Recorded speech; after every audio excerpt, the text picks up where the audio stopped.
Slander, the act of making a false, damaging statement about someone. It's harmful, misleading, and it can ruin reputations. That's why here, we make it clear. This video is rated NS for not slander. We speak the truth. Hello everyone, it's Jordan. Good to see you guys again. In this particular video, I feel a bit convicted to talk about a few topics, just due to some of the amazing interviews I've been watching recently. It's recently burned a little fire in me, like I mentioned in my last video, to start making content again. But recently I've been wanting to dive into some of the more blatant evidence that the World Mission Society Church of God is a cult. Typically in the past, I've spoken to a lot of people, and this word seems pretty scary to use. It's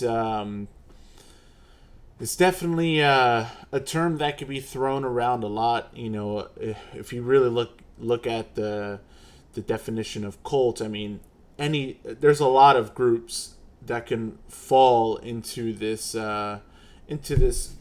definition of being a cult. However, I think that, and again, I believe it was Erick who spoke on the Finding the Alternative YouTube channel. I'll put a link in the description to that video, where Adam interviews a gentleman named Erick, former deacon of the WMSCOG of the WMSCOG, and he brought up a really great point.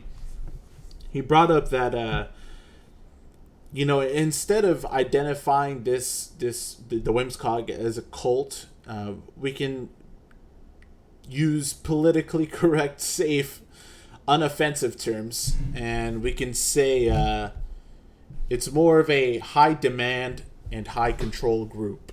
And when you look at it, you see churches, you see organizations, religious organizations specifically, and you can tell right away which ones are the cultish, high demand, high control groups, and then you can tell, right, the other churches that don't really demand much, don't really control much in your life. So yeah, there's definitely a lot of red flags when it comes to the WMSCOG as to their high demand, high control tendencies per se. I mean, when you think about it, I don't know. I'm gonna switch this right here real quick.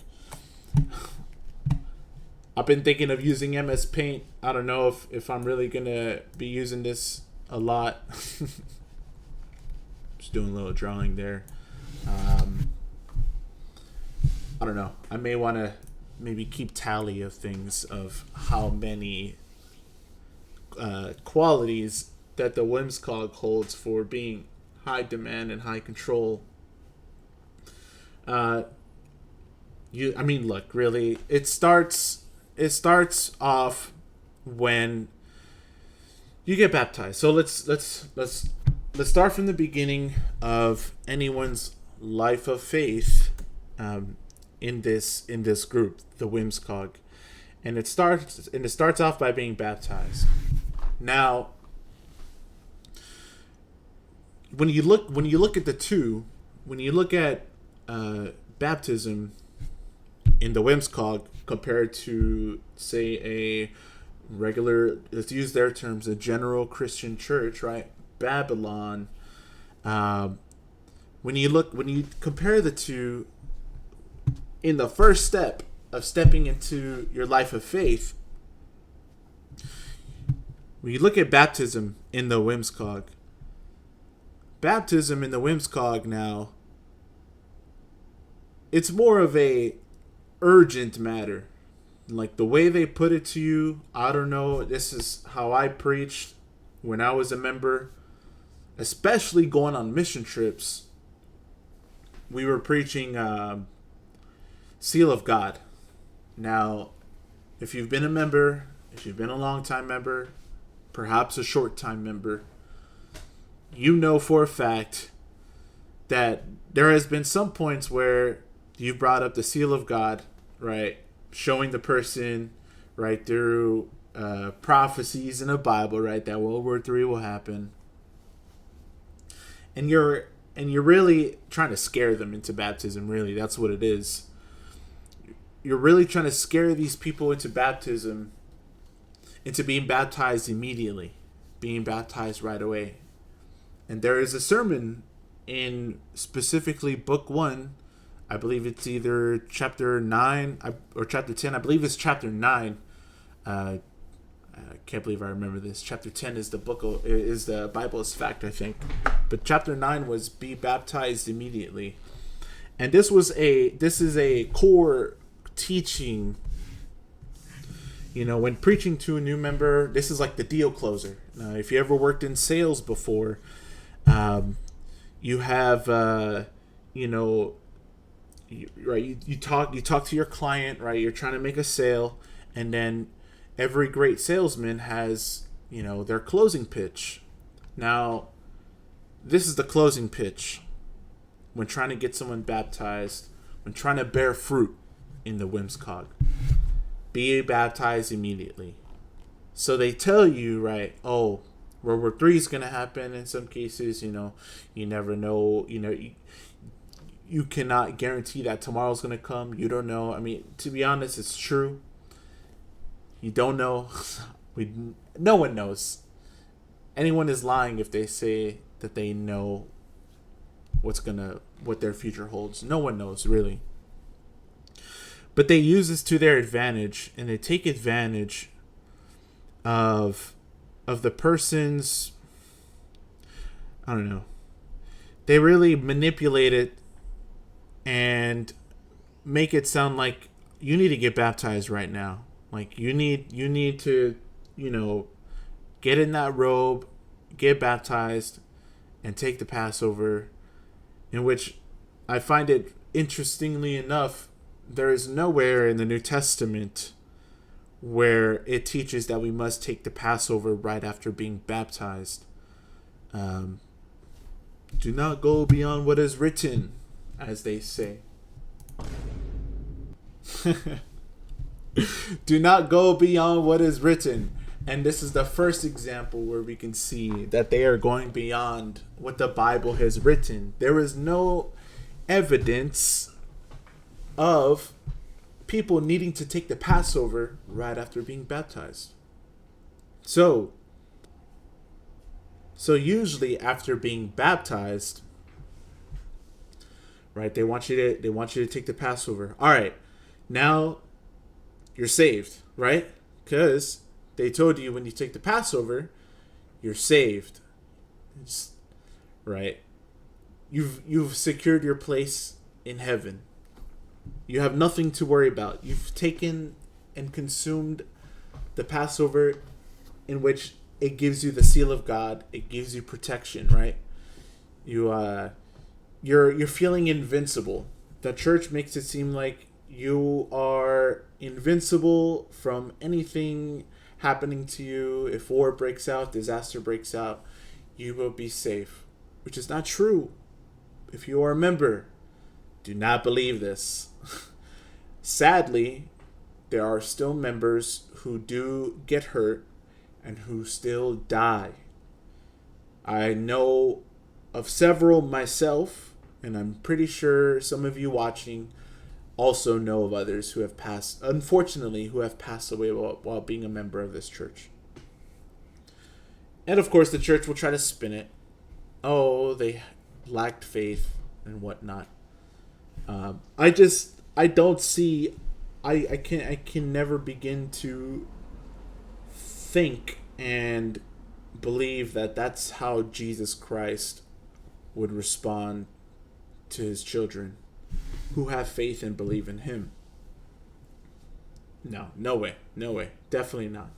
So after being baptized, now you have to keep the Sabbath, right? So it's not only getting baptized,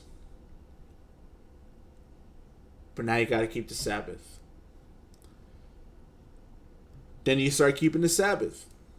Oh, you start keeping one service, right? Maybe you go in the afternoon. Maybe you only keep one service, two services. Maybe you only go once every 2 weeks. Maybe you only go a couple times. Every other month. I don't know. Some people, they would get baptized and they would come every so often, right? And then, what is the next thing that they say? Oh, brother. Oh, sister. You must keep the Sabbath day holy. You must keep the Sabbath day holy. The whole day. And so, thinking about it, oh yeah, that means morning worship at 9 a.m. or 10 a.m. after the fall feast, right? Then you got your 3 p.m. service, and then you got your evening worship at 8 p.m. And don't think that you can just leave, because this church is not controlling at all.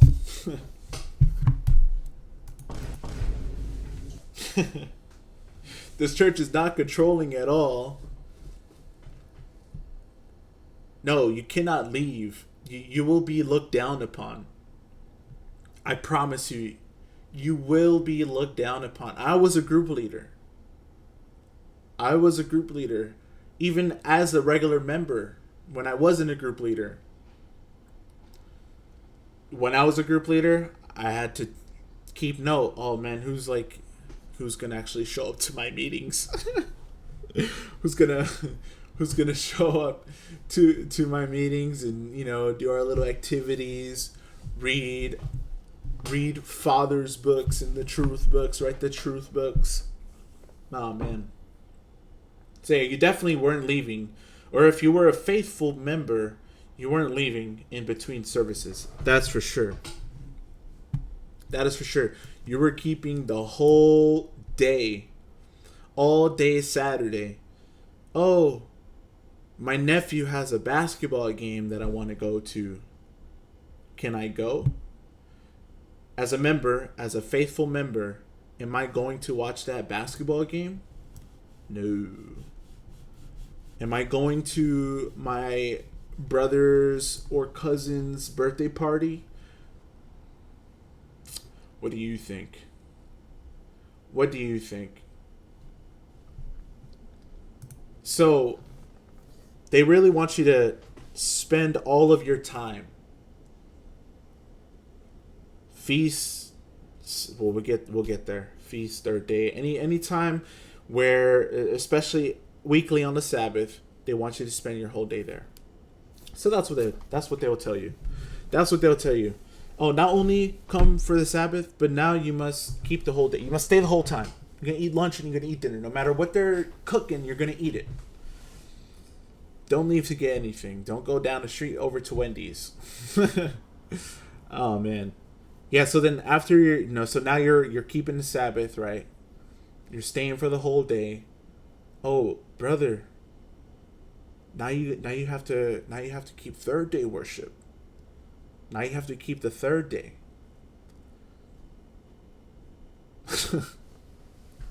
Oh my goodness.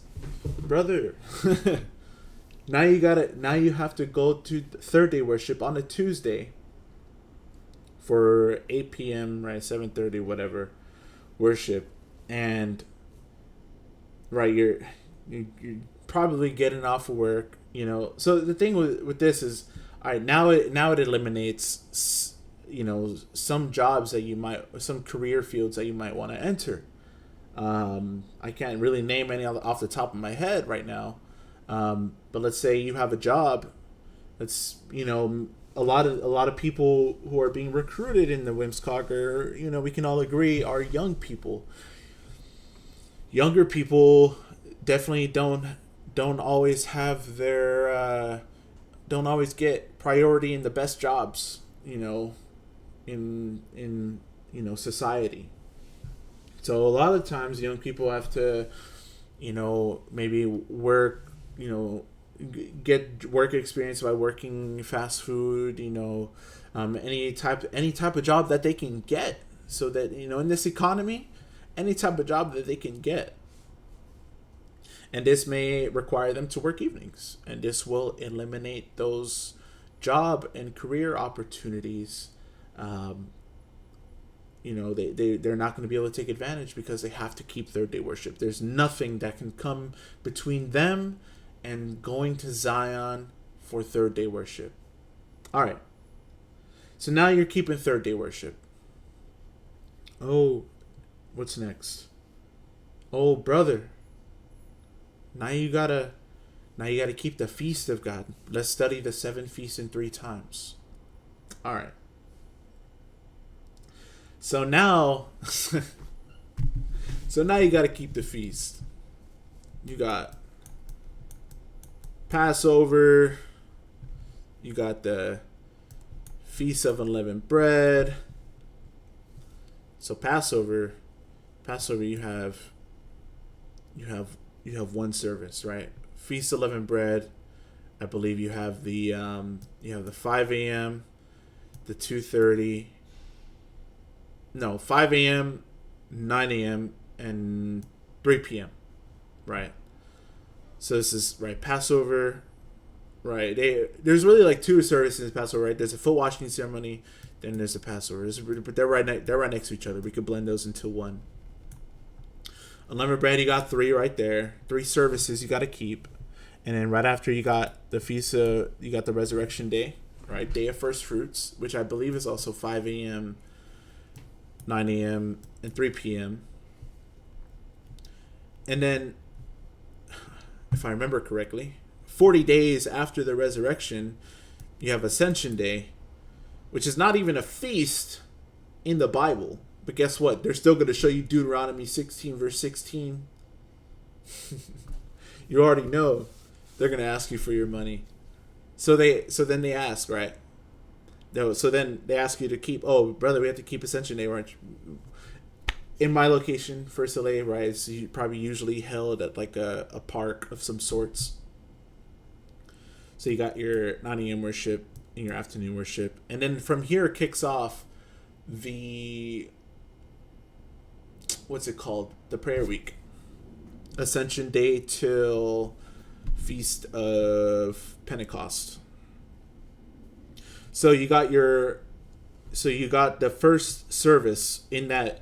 I'll just put PW, prayer week. So you got your 8 a.m. your 8 p.m. worship,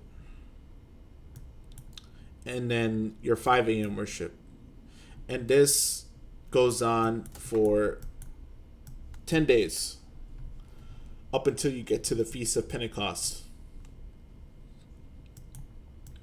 So for 10 days, you're waking up at 5 a.m. and then you're going back to Zion for evening worship.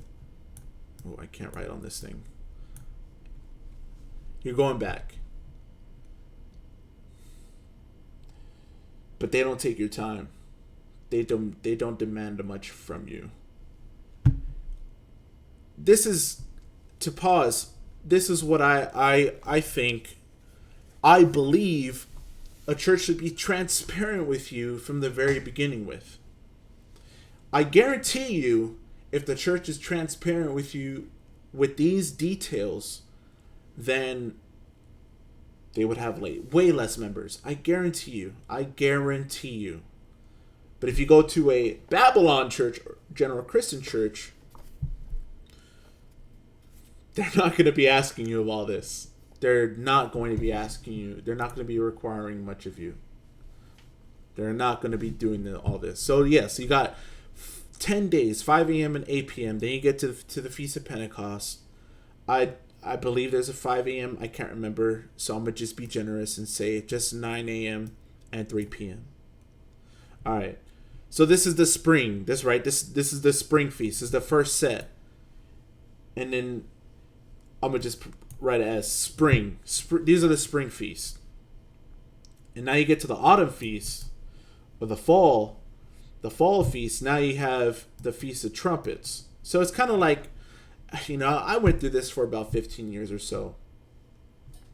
And after, I remember, this would take, from Passover and Unleavened Bread and Resurrection, you got about a month and a half in between Resurrection and Ascension Day. And then, prayer week, 10 days. So all that, it's like, it's a few weeks of your time throughout the year, right? This is time that you have to request off.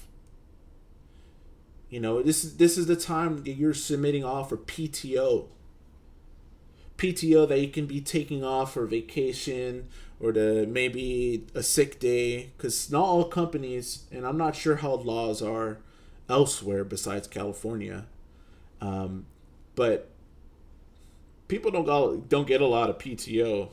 We live in America. We don't get a lot of time off, unless you're in the military. You get 30 days. 30 days is nice, but you're taking all these days off, right? And in fall and in the springtime, you're taking all these days off, and now you got to the autumn feast. You got the Feast of Trumpets.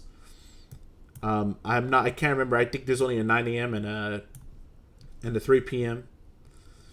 And then I believe from here there's another prayer week up until the day I'm gonna do PW prayer week up until the Day of Atonement.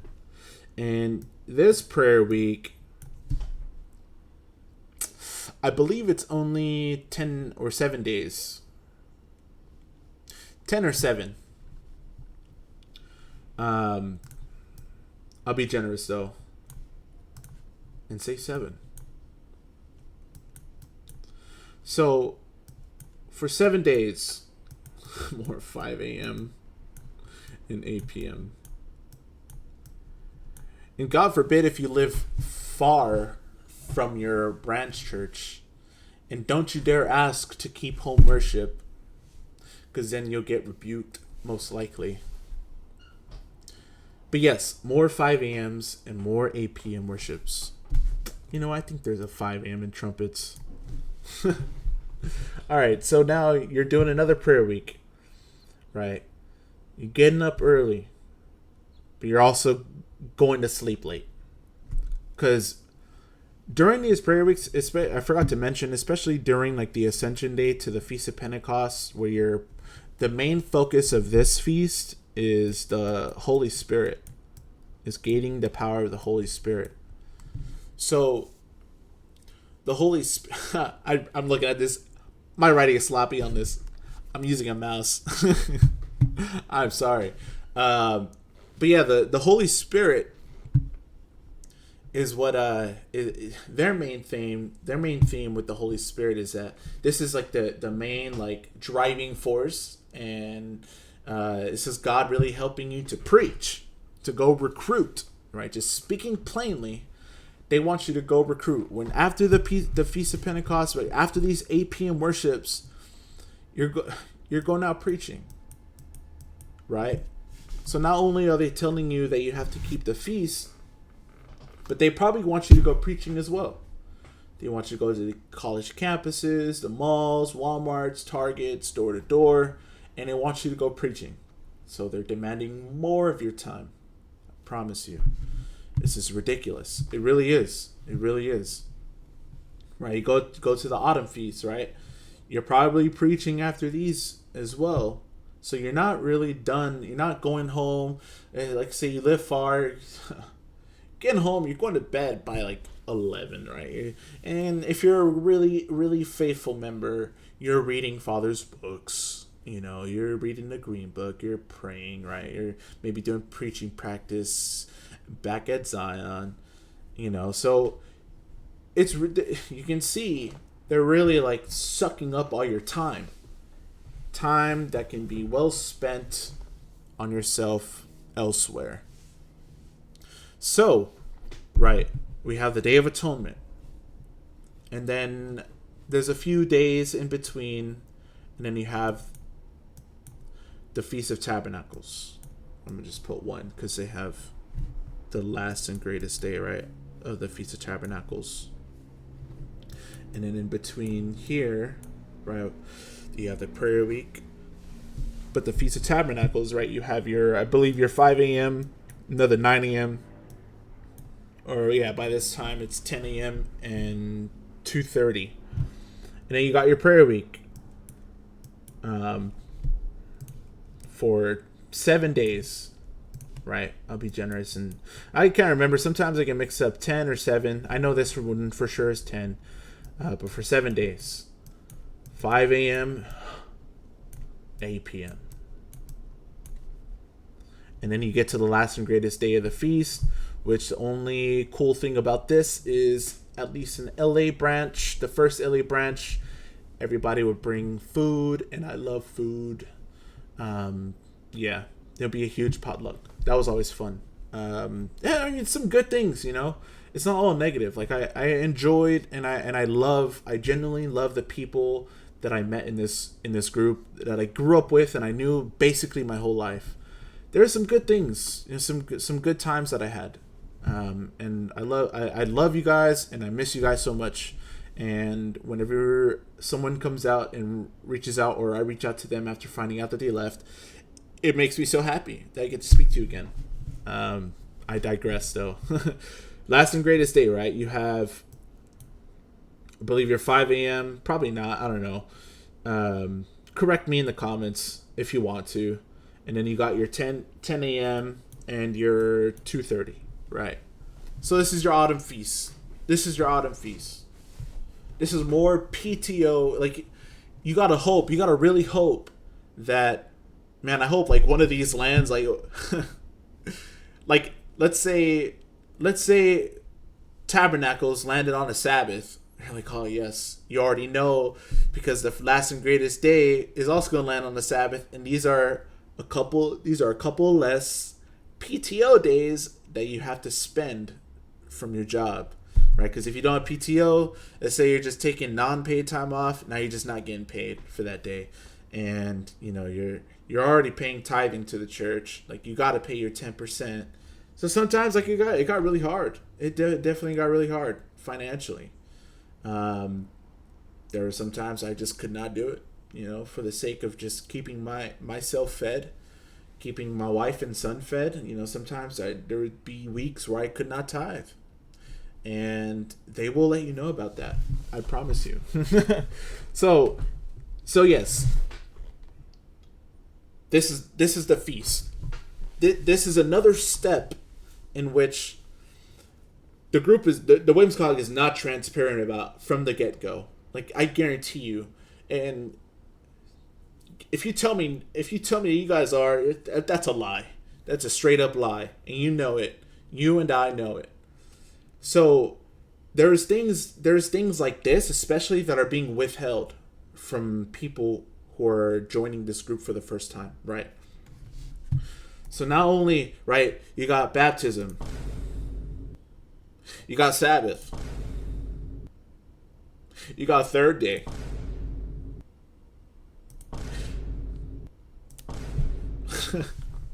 now you got to keep the feast. You got to take all this time off. Bruh. All the PTO gone. We don't get much. You don't get much. So now you don't have those, like, I like to take mental rest days. Sometimes you're just working. Sometimes you want to take a day off just to chill at home, just to do you. And you don't really have that opportunity when you're a member of the WMSCOG. Let me tell you that. So now, right, aside from this now you got, right, baptized, Sabbath, third day, feast. So now they expect you to start tithing. Money. They want your money. So I've been to a regular church. I've been to a general Christian church, a Babylon, as they say. And They are transparent with how they spend their money, but also they're not just like asking you and guilt tripping you into giving your tithe, right? Giving your 10% of your income. So whenever you get paid, right? If you get paid weekly, bi-weekly, let's say you get paid weekly, on that preparation day, you better have your tithes ready. Go to the bank, take out that cash, and you better not write a check. And don't give any quarters. But they want your money. That's what they want. And as soon as you pass this stage, once you're a new member and you've done all the things, you're keeping the feast, right? Now you're tithing. You're a talent. You're now what's called a talent for the person who brought you in. Congratulations. Not really. So not only is it tithing, but let's say there's like a construction job going on in your church. You would think that the WMSCOG would maybe use some of the hefty amount of funds that they receive via tithing and offering. But when a project comes up, and I speak for myself in my branch, and I'm pretty sure a lot of you guys can say the same thing. What do they ask? Right? What does the overseer relay to the group members to relay to the members? Brothers and sisters, would you like to provide some funds for this project that we're doing? It's for father and mother. It's for the betterment of, the members of Zion.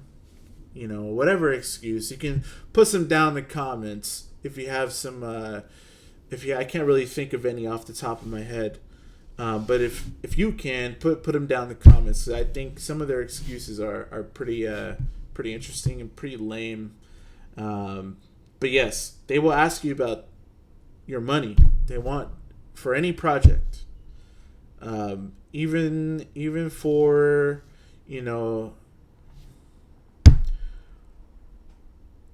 pastors going to Korea, or deacon so-and-so is going to Korea.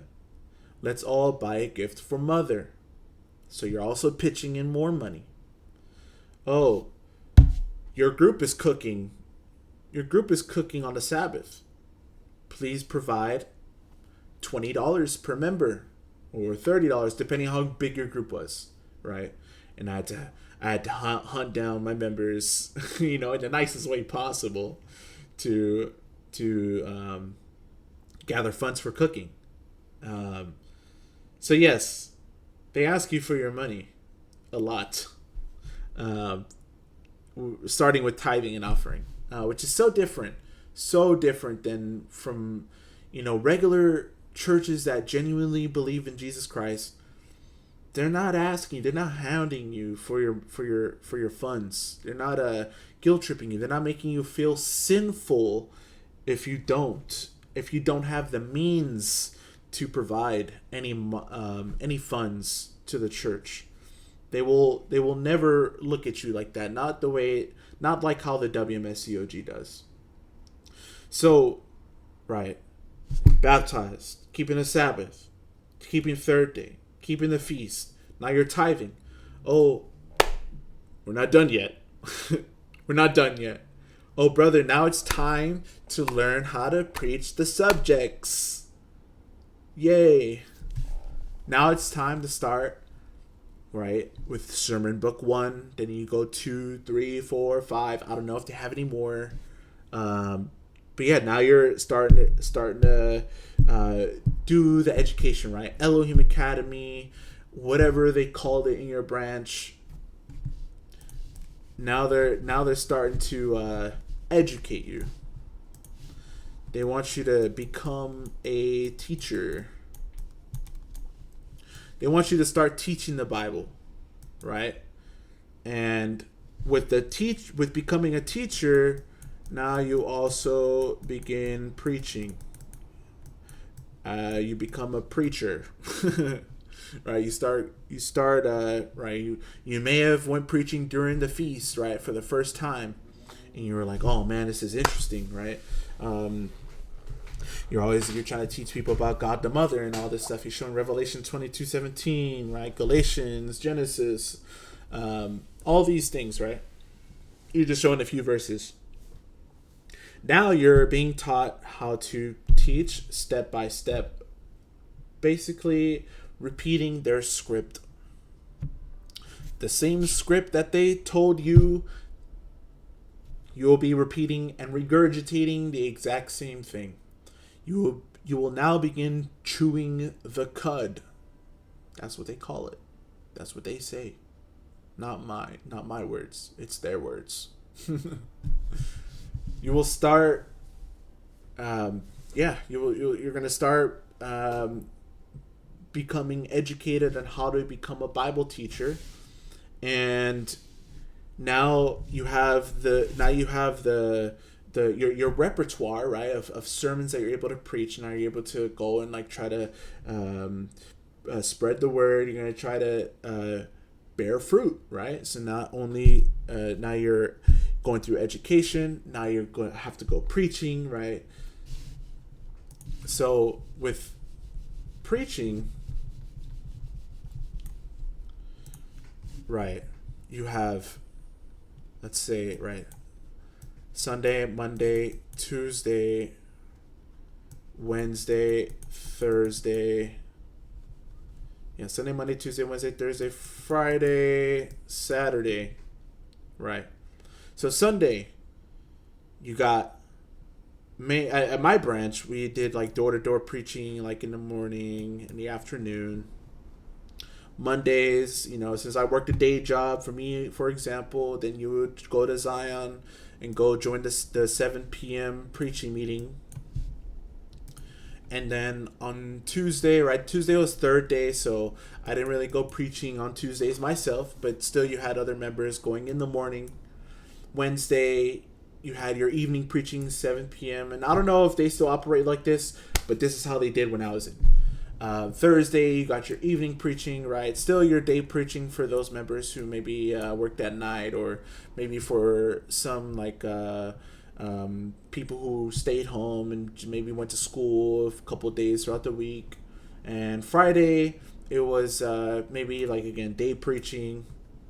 Sabbath, you're keeping the Sabbath. Maybe you'll go preaching it at the mall, in between services every now and then. It wasn't too often in my branch. But also, so now you're spending all this time, right, going preaching, right? Sunday, Monday, mostly Wednesday, Thursday, and Friday, right? And then not only preaching, but on Fridays, now you have what's called preparation day. Preparation. Sloppy, I know. Forgive me. Sue me. Don't sue me. So now you have preparation day. Oh my gosh, this looks terrible. There we go. I guarantee you will not hear about preparation day prior to becoming a member. Prior to being baptized, prior to keeping the Sabbath day holy, the whole day holy, you will not hear about preparation day. Maybe, I don't know. Maybe it's just me. I don't know.